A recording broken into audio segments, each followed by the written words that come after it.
Welcome back to another video. It's the Bradford City v Doncaster Rovers match reaction in the EFL Trophy. We're through to the semi-finals of it. Let me know your thoughts on that in the comments down below. Who do you want in the semi-finals? It's not regionalised anymore. It means we can still get Blackpool. They beat Bolton tonight. I think Peterborough, they won as well, and maybe Wickham, a couple of other teams that are left in there from down south. I think Brighton under 21s are still in there unless they lost tonight. So what are your thoughts on that? I mean, it's no longer called the Crappy Cup or the Pizza Cup, Mickey Mouse Cup, whatever you want to call it, cup. It is now the Bristol Street Motors Trophy. It's the trophy we all want to win. I mean, it says something when I'm doing a video reacting to it. I've never done a preview or match reaction to this trophy, so it says we're doing something right in it. But you know, I want to win it. I want to get to Wembley now. I think when you get so far, to lose on it, it would hurt a bit now, and I think we've got to go out there and try and win the thing. But the video ain't going to be great because I'm not editing it. You know, I'm not. It's a bonus video in many ways, so that the quality of the audio might be quiet, so you might have to turn it quite far up. I mean, I'll try and move that a bit closer, to be fair. Up there. No, it's not coming. There we go. It's a bit better. But yeah, it was a really good performance. I thought we showed a lot of grit. I thought defensively we rode their storms, but we did look dodgy, to be fair, at the back. I thought through their set pieces we didn't look confident, and I think that comes from having a keeper like Doyle in goal who ain't going to come for crosses. He's got glue for feet, so he's not going to give the defenders much confidence in that, and Doncaster exploited it. They had a few half chances where I thought, you know, if there were better strikes, if there were cleaner strikes, if they got them more on target, Doyle wouldn't have saved them. So I do think that the problem with this trophy is I don't feel that confident in Doyle, and obviously Sam Walker can't play because he's cup tied. So I think that would be an area of concern in it. But apart from Doyle, that team has to start again Saturday. You've got to form partnerships, you've got to form chemistry, and that's something that I said after the game on Saturday. But we need to find a squad that has consistency, and a squad that Alexander can go back to from what he had on that 6-match winning run. What we've seen too often at the minute is a team that's chopped and changed, and I think everyone who saw that team come out, there were no one really aggrieved by it. No one were criticising it, and everyone thought, yeah, I can get on board with that. That's probably our strongest side. I think Mcdonald's a must starter. He were different gravy tonight. He were brilliant. He were breathtaking, to be honest, at times. I don't think he misplaced a pass. Every time he passed, he tried to play it forward. You can tell when a player's got quality when they control the game by the scruff of the neck, and they make the game look slow. You know, he's a really slow player, is McDonald, but he slows the game down even when it looks like it's a fast-paced game, and there's players on him, and he just uses his strength, uses his body, takes his time on a pass, but picks his pass well. You know, he don't take his time where it kills our momentum. It ups our momentum because he'll take his time to play the pass, but he'll whip it in behind the fence, and you know, we're through on goal. He's a Scottish De Bruyne. I mean, he was fantastic. Kevin McDonald, is he Scottish? I hope he is. I think he is. Yeah, he is, isn't he? He's from Camuste, Canuste, from Scotland. So yeah, he's from Scotland. It's Angus. Yeah. So yeah, he's a Scottish De Bruyne. He's fantastic. He's Kevin McDonald. But I mean, just on McDonald, as I'm talking about him, I've seen a lot of people say, you know, if Alexander gets sacked, and there's a lot around that today, especially more than any other day. But how good McDonald was, how good we were under Kevin McDonald that time. The thing is, the players had it easy under McDonald, and so did McDonald. You know, it was let's clap. You know, let's get the players behind us. All we had to do was just raise the morale and get the players playing for him, and that's an easy thing for a caretaker to do, and that's what McDonald did, and they did it well. And we played some good stuff. But I thought today I saw something. I saw something in the way we played. Recently, it's been hoofball aimlessly towards Cook, and then there's no one following in to get in and around him. We didn't feed off second balls, and we just looked directionless, and we have all over. But on the pitch, especially in the last few games, whereas today it wasn't aimless hoofs, it wasn't just hoofs, we got the ball down and played a bit, and I think that helped by having a player like Mcdonald. And I'm gonna keep going back to him because I thought he was brilliant. He really was, and I say brilliant a lot, but there's brilliant and there's brilliant, and he was sublime in midfield. Honestly, I can't talk highly enough. But he took the ball off the defenders, and he gave them confidence that he will take the ball off them and he'll protect them. And when he's got Gilead next to him as well with legs, I thought that helped him. So I don't see how Small gets back into it, and I don't want to see him get back into it either, because the goal that we scored to win the match was from Chapman scoring a free kick, something that Small could never do, and we had some really good chances from corners as well from Chapman and Richards. So I think I can't see Small getting back in, and neither should he get back in. He don't deserve it for not only his performances but his attitude on the pitch, the way he's been sulking, his head's been down. He's the captain and he hasn't been leading, and I thought Gilead led really well today as captain, and not for the first time when he's been captain he's led well. But I've lost where I were there. But yeah, the centre backs had faith in the midfield to play into them, and then they picked the passes well to the wide areas. The wide areas, I thought Richards and Young had a good connection and understanding with each other, which is something we haven't seen down at left side. Richards and Walker had a good connection. They both went at the same time, so it's good to have players forming partnerships. And like I say, I thought Richards, every time he got on the ball, he looked up, he saw Young, he played a good ball into him. He looks a bit unorthodox at times, Richards, but when you compare him to Rideout, the difference in attacking threat, it's street. It's a street difference. There's miles to it. It's not kilometres, it's miles, and Richards is streets ahead. That's what we're looking for. I don't know if you could tell, but we're looking for streets ahead. It's streets. No, it's streets ahead. That's what we're looking for. But anyway, I thought Richards was very good today. Like I say, he's unorthodox. He looks like he doesn't know what he's doing. Then all of a sudden he's took the ball round someone and he's getting a crossing, but gets overhit sometimes. But it's League Two. When Rideout comes on, or when Rideout plays, you look at Rideout and you think, Jesus, we're getting exposed here. So he were a big difference and a good player that we had in. And Jake Young's first touch was quality. You could tell that he's a level above us, and he won a different wavelength to us as well, but took us to that wavelength, which sometimes that doesn't happen. But he's getting a good connection and a good understanding already in that game. So yeah, like I say, I don't see how that team can't play next Saturday. I don't want to see his favourites come back in. And talking about favourites, Clark Odra came on over Adam Wilson, over Bobby Poynton, and there's players in the reserves who I would have rather brought on from Clark Odra. I don't see what he sees in him. Let me know what you think in the comments down below on him, because every time he gets the ball, he doesn't look confident. His first touch takes the ball away from him, so he has to play backwards. And when he plays forward, he always loses it. Then he don't track back. He don't have any aggression in his play, and he's always doing fake shots and fake dribbles. And he's indecisive. He's faffing around with it all the time. So I don't see what he sees in him. And my conspiracy is that Ryan Sparks is using him for PR. You've got to play Odra for my PR because he's Kenyan. Let's get a bit of Kenyan fans, and let's build a bit of a community with the Kenyans, and because we've never had a Kenyan from my understanding. So that's my conspiracy on why Odra gets picked all the time, because I can't think of any other reason, to be honest, apart from links to a country that I probably don't have a clue Bradford City are. But yeah, let's get into a player ratings then.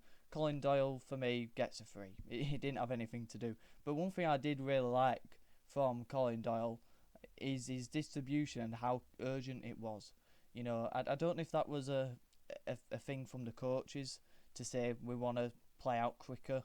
When you get the ball, don't hesitate to play it quickly out to your centre-backs and your wing backs and your wingers, because sometimes they did first touch passes and sometimes it went horribly wrong.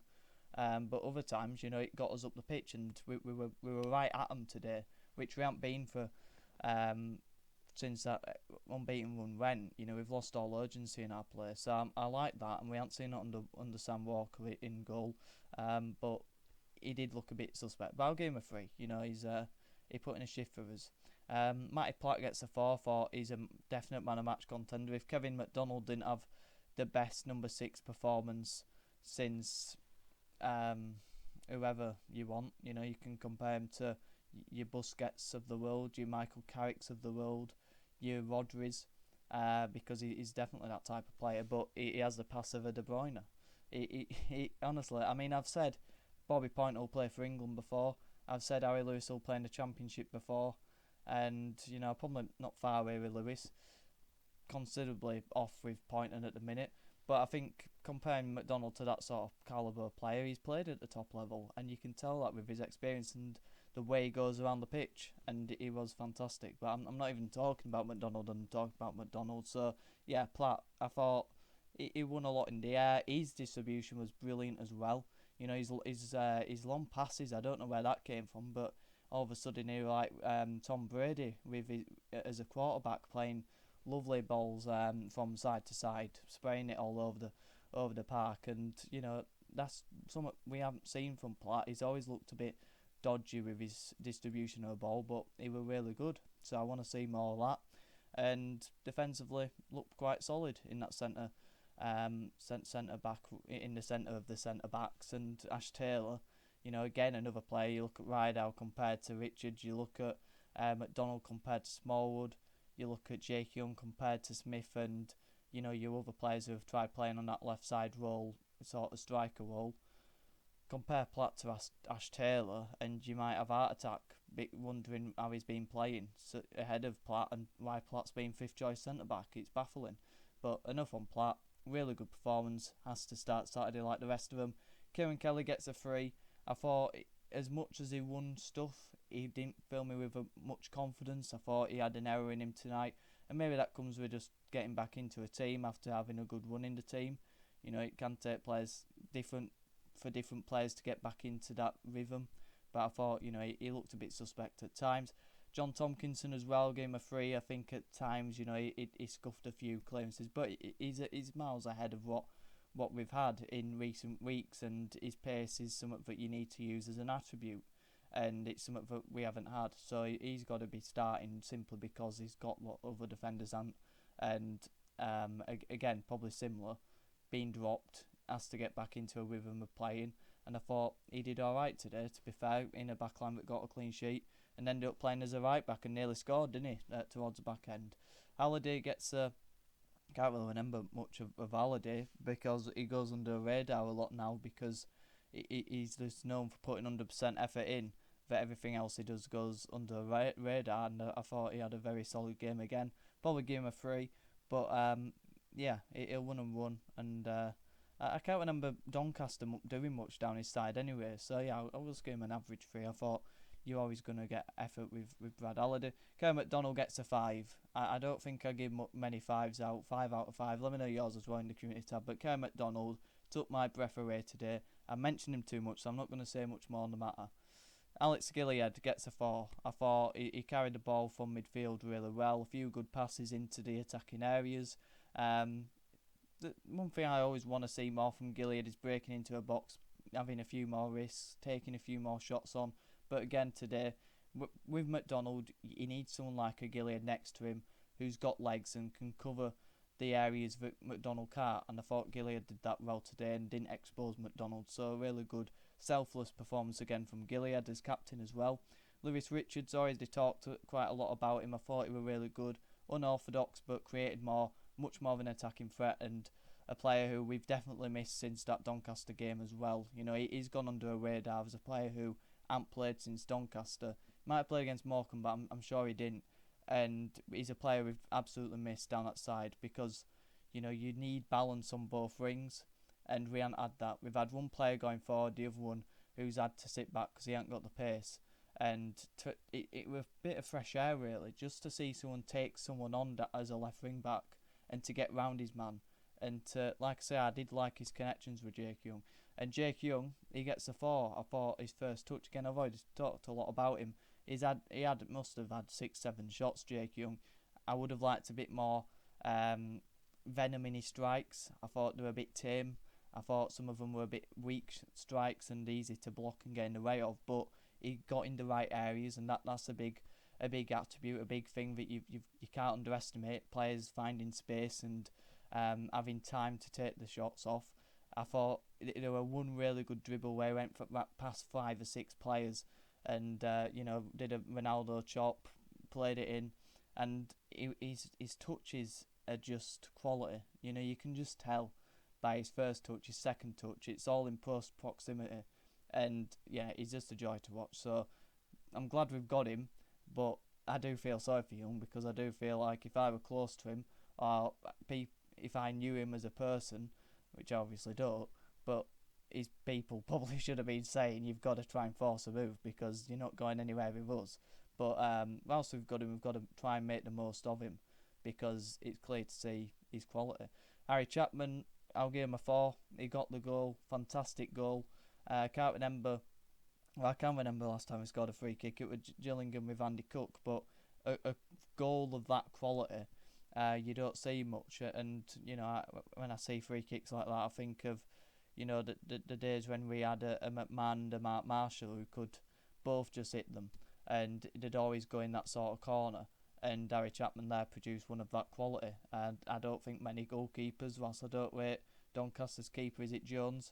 I don't think many keepers could have saved that in this division, because it was pure quality on it, pure pace, whipped it round the wall, and and if that was small, it wouldn't have happened. It would have been a cross that would have probably hit the advertising board on the diagonal left, because he overhits them, and it were again a breath of fresh air for a player to go out and do that. Andy Cook's got to get a 1. I think you've got to look at the Alexander from the stands, Luketti and Truman from the bench, and say I think Smith was coming on, from what I recall hearing from commentary, that him and Wilson were coming on. But you've got to try and act quicker on that, because you could tell players were leggy. Jake Young played till 90 minutes, Lewis Richards played till around 85-90 minutes, players who just come back from injury. You've got Andy Cook playing until he got sent off because he were knackered. 2 tired tackles that he made. He should have come off a lot quicker. So you look at that and you think it were preventable, but then also with Cook, he didn't need to make those tackles. So it's just as much on him as the coaching staff are not getting him on, because he's an experienced player who knows that he could have backed out of those, and should have realised the situation of the game. But yeah, I thought, again, you've got to create chances for Cook, and we didn't. But we had enough chances in that first half to maybe put the game to bed at 2 or 3-0. I thought at half time we had a lot of good chances where we lacked conviction in our strikes, and that's something that Alexander's said, we've said as fans, and that's something we need to start working on. And Alexander probably does need a striker to come in the window. Well, he definitely needs one to come in on the window, because when you're bringing Sam Stubbs on in the last minute to see out a game and going 4 centre backs and 6 defenders at the back, there's areas of concern there, and I'm sure he would have probably done the same if it were level or we were chasing the game, because you need someone to hold the ball up, and I don't think Tyler Smith would have done that. So Stubbs could have been coming on as a striker quite easily. So we've got very little time in the transfer window. We absolutely need a striker, and I think there's a couple of other areas where we could improve as well. But obviously there's bigger problems at the club at the minute than transfer windows, and we know that won't back by the fans. If you haven't already watched, you should have watched it live, but if you didn't, it's all on the City Event website, the live fans forum, or with that sort of thing at the Latvian club on Monday night. That's still on there live, and you can go and be a member for the Bradford City Fans Independent, I think it is. You can find them on Twitter, on the website, and become a member. It's free to be a member on there, and it helps them get in contact with the club and have a conversation with Roper Sparks, and it helps them reach out. And they're going to be trying doing things, planning a safe protest that doesn't damage the football club, which is all what we want. We want it to be peaceful, but we want to make action, and that's what they're trying to do. So get on board with that if you haven't already. They're hoping for 801 members, I think it is. I've signed up, so hopefully you can as well, and we can try and make some action against the club, because it's not good enough. And yeah, we won tonight. That's brilliant. With semi-finals, tonight's a positive night. Take this, have a good dream tonight, and you can rest easy. But Saturday we go again in the league, and it's a complete fresh start. and you know we've got a transfer window that we need to see out by then. And today we saw manager sacking rumours, and I'm sure we're not far away from that because of what we've seen. But I've gone on too long, and I'm not editing it, and it's 20 minutes, so I need to wrap this up. So I've talked about the members. If you're not a member, become one over on the Bradford City Fans Independent. I think that's what they're called, with Steve Hamilton, and you can watch it back on City Event YouTube. But let me know your thoughts on tonight's game in the comments down below. 1-0 win.